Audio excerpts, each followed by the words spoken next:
like everybody that's in the natural wine wave is rowing in unison. Like, y'all have a fucking newsletter, and y'all all have sayings that y'all all are using together. Like, y'all are all like-minded individuals. It's a community, fully, you know.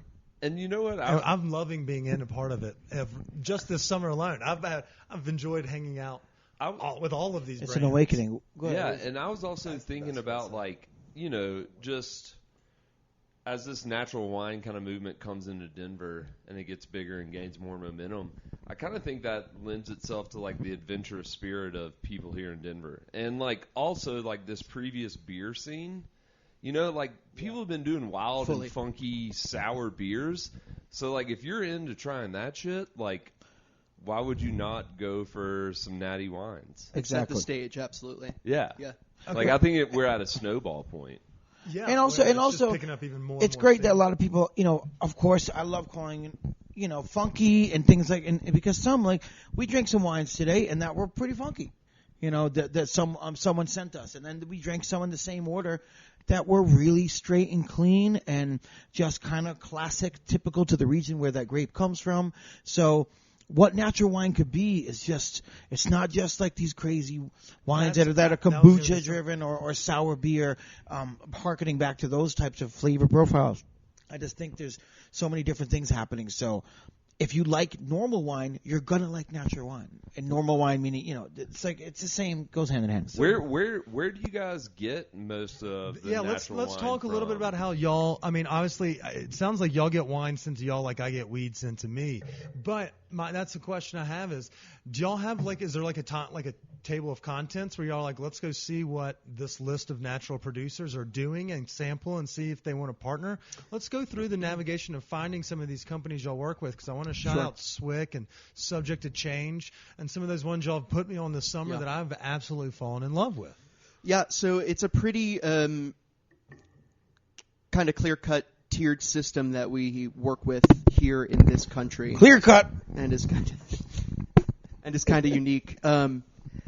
In that we, as the distributor, essentially are the middleman between the retail shops, restaurants, and bars.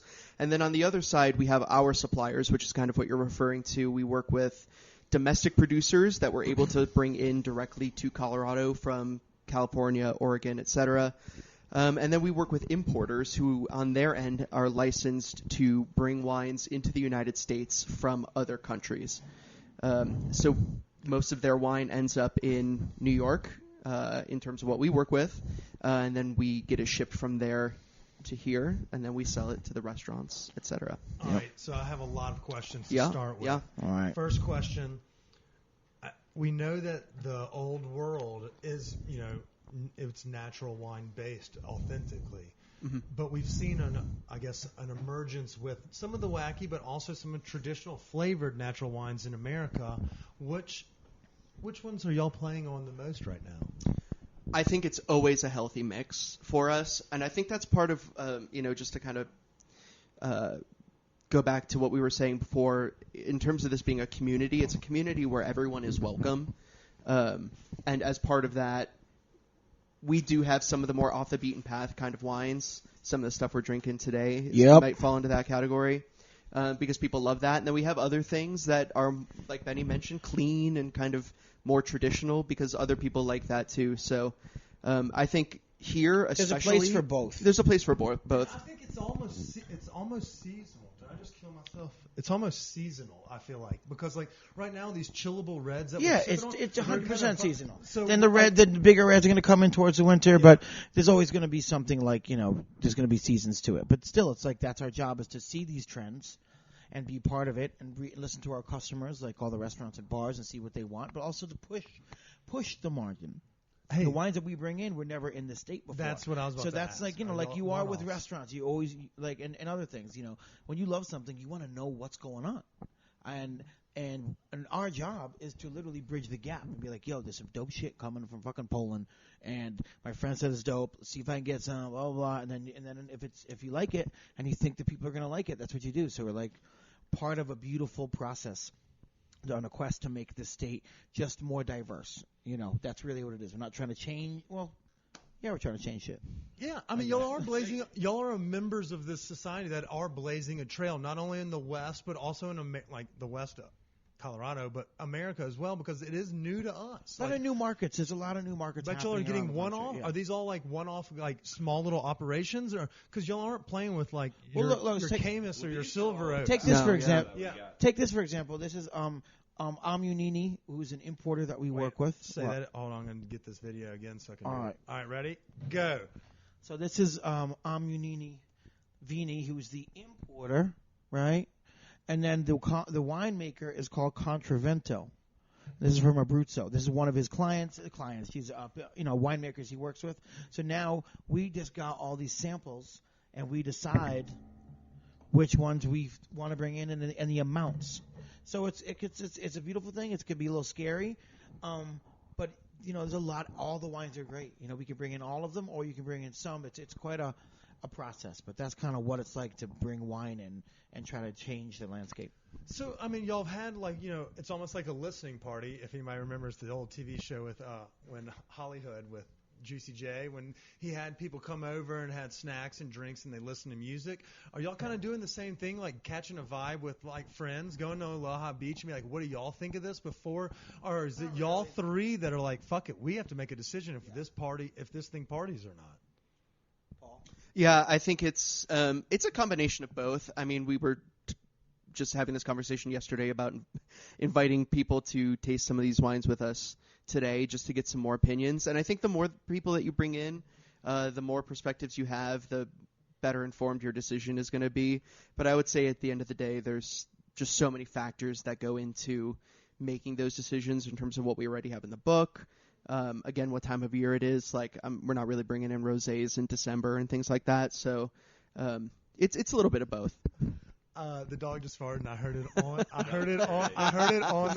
it on the speaker. So it's gonna be in the. So one question I have while we're talking about all these natural wines and stuff, mainly what we're drinking today is all from Italy. Yeah. But are you guys is there one country or another that's producing more of this, or are there some that are coming in Europe, or what's the deal? France, Italy. No, I mean, everything is just getting on a bigger scale. You can't beat conventional winemaking. There's just too much of that happening. But, America makes some great natural. I mean, California, Oregon, Delaware, Texas, Vermont, everywhere you can grow. And then Europe, of course, is blowing up. I mean, it's just. But I wouldn't say there's one or the other. I don't think that's a. Paul? So y'all don't want to play Fuck, Marry, Kill on Countries of Wine? Because I had that on the list today, and we're still going to do it. I think we can probably. And American States. Well, it's like, for instance, is Germany producing a lot of natural wines? Oh, yeah. Yeah, I mean, it's everywhere. It's all over the world. I got you. Everywhere that, generally, that you can find wine being made, you can find at least somebody who's making natural wine. Like Benny said, Europe is kind of where it started, France in particular. But, yeah, France, Spain. We're going to Spain and Portugal next week to meet with a bunch of different producers. Fuck y'all, I'm supposed to be there and I can't make it. This is bullshit. We're going to miss you. So one question directly for you, Paul. As a somm, what do you think, has the sommelier community, hopped on to natural wines, or what? Is there a huge divide I would say it's maybe 50-50. It's right there. And I think it's better than the equity or the equality they got going there. I would say that there are a lot of folks who appreciate both and are interested in working with both. You have a small community of people who only want to work with natural wine, and then on the other side you have a small community of people that want nothing to do with it. I think, again, entirely because of these preconceived notions that the wines are going to be, fucked up and they're going to be, just not great. Agreed. Yeah, people think, you get so many people that they had one natural wine 7 years ago, and it was just all over the place, and it was not together, and I didn't like it, and it had faults, and it might have been true. But it's these winemakers are finding their style. These are new, young winemakers, some of them, and they get their land from their grandfather or their father, and they're trying to do something different, and it takes them a while to get it together. And then all of a sudden, it's 5 vintages later, shit's a different story, dude. It's like musicians, like any art. It's like if you think you're dope out of the gate, come on, let's dial it back. As we enter season 3, we're just now having this hubris come about, but it also helps when y'all get us drunk in studio. One thing, our friend Nicholas Babin, his family's from Bordeaux. They're kind of entrenched in the Chateau Old World Reds kind of vibe, and whites, I suppose, as well. But he was saying how the trend over there right now is that they are loving these new world, these younger wines, whereas back in the day the trend was, let's find an old, that velvet full-bodied red that's fresh old. wines Yeah, are coming around. Like Chileans and South Africans. Look at all these. I mean, traditionally, Abruzzo wines aren't super fresh, right, Paul? Maybe Trebbiano, but even then. So now we're drinking all of these crazy different varietals that are not very popular, that don't make it out of the region, and you're getting these young winemakers finding them, bringing them back to life, and then doing, look how fresh these styles are. All super skin contact, light reds. I mean, this wouldn't have happened 30 years ago from this region. Right. In any way, shape, or form. Okay, so here's a follow-up question to that. Never mind. I'll leave that be for later. It's a later question. I was going to ask about just the different varieties of which wines that y'all prefer. Like, are y'all on a white, or an orange, or a red? It's like music. Do you have favorite music right now, or favorite food? Yeah, I mean, it's always Bieber. It's Bieber and Kenny Loggins. All the time. Actually, Bieber on and Kenny music, Loggins. though, I go through Like Bieber, the waves. food, the animal? You mean Justice Bieber, the crime-fighting Bieber? This is great. Okay. I mean, sorry. it's just hard. We love everything. So do y'all go through like waves, like when things are popping and you're like, I Paul? can't do this, or like when things are starting to trend, y'all are like, I'm not in that trend, and so y'all don't bring them in? Like, is that something that happens? I think we keep a major open mind, and there's, so if you want to talk about, trends, to say, for example, chillable reds, because I know that's your jam. It gets my dick hard. It does, yeah.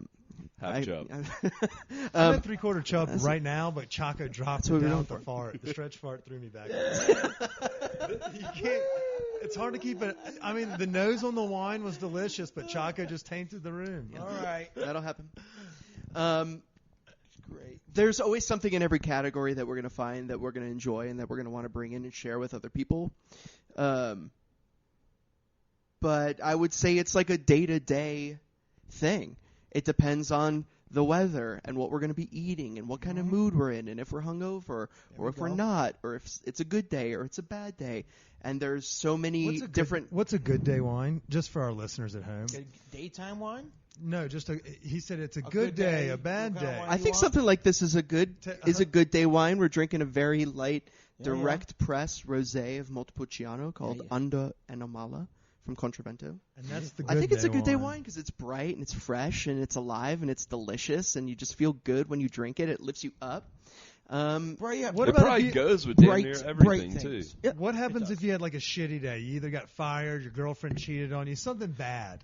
Yep. Weller. Whiskey and a Weller Special Reserve is a pretty good go-to.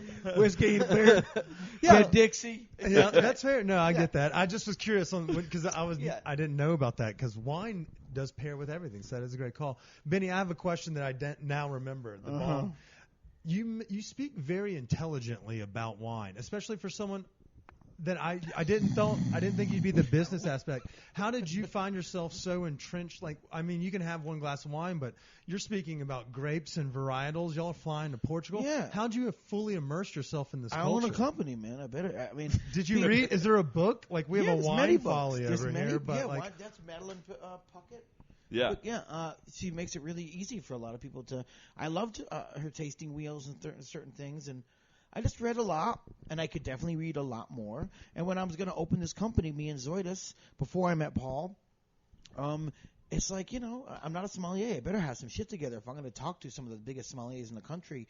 And it's just like, people think because I'm a musician, as you should, because I don't have the experience in the industry like everyone else does, that I should be kind of like one of those douches that runs around like, yo, like, this is my wine and it's dope and you're lucky for me, like, taste it, buy it. No, you have to, like, be thankful and know as much as you can.